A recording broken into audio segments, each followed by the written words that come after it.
अमजद अपने खानदान का इकलौता लड़का था। अमजद के ताया चचा का भी कोई बेटा ना था। अमजद की आवाज की वजह से उसके वालिद ने भी उसको बेटा मानने से इनकार कर दिया और कोई उस पर हंसता कि कैसी आवाज है, तुम ना बोला करो। अमजद की आवाज बचपन से ही ना लड़कों जैसी थी और ना ही लड़कियों। उसकी आवाज सबसे ही अलग, इतनी भारी ऐसी आवाज कभी किसी ने ना सुनी थी।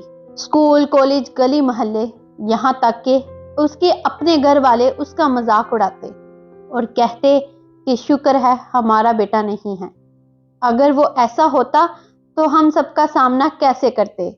इन सब बातों और मजाक की वजह से अमजद चुप होकर रह गया।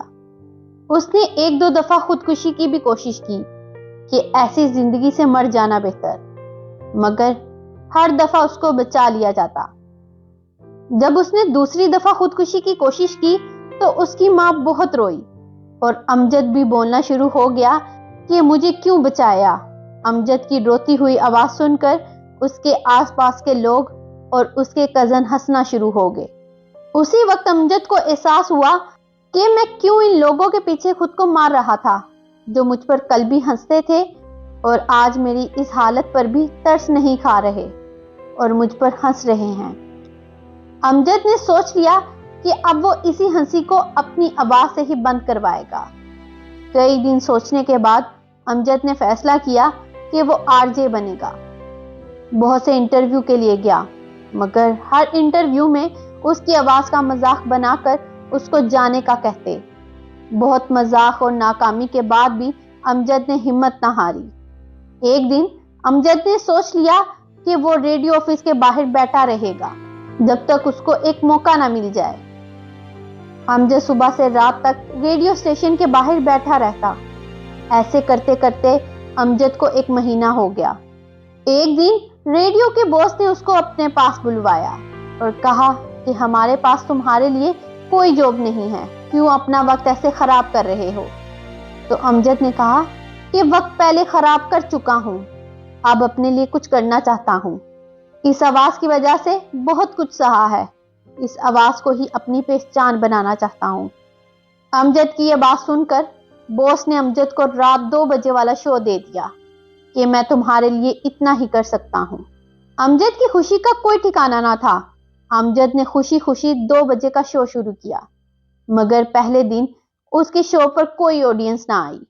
ऐसे करते करते उसको 2 हफ्ते गुजर गए, मगर उसने हिम्मत ना हारी और पूरे दिल से शो करता रहा।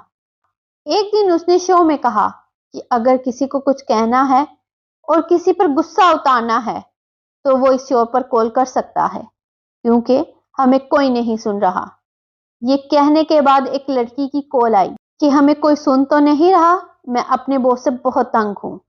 इस तरह उस लड़की ने अपना सारा गुस्सा इस कॉल के जरिए उतारा और आखिर में अमजद ने उस लड़की को उसकी मुश्किल का हल बताया। ऐसे करते करते अमजद के शो पर ऑडियंस और कॉल्स आना शुरू हो गई। हर कोई कॉल पर अपना गुस्सा उतारता और अमजद से अपनी मुश्किल का हल निकाल कर जाता। कुछ ही अरसे में अमजद का शो सबसे आगे रेटिंग में आ गया। अमजद को टीवी शोज की ऑफर्स आना शुरू हो गई। लोग अमजद को बहुत पसंद करना शुरू हो गए। अमजद जब भी कहीं किसी को मिलता तो लोग उसके साथ तस्वीरें लेना शुरू हो जाते। ऐसे अमजद ने अपनी आवाज के जरिए ही लोगों के दिलों में एक खास जगह बना ली। जो लोग उस पर हंसते थे वही लोग उससे आकर माफी मांगते हैं और उसके साथ तस्वीरें बनाने के लिए दरखास्त करते हैं। हमें भी अमजद की तरह अपनी खामी को अपनी ताकत बनाना चाहिए।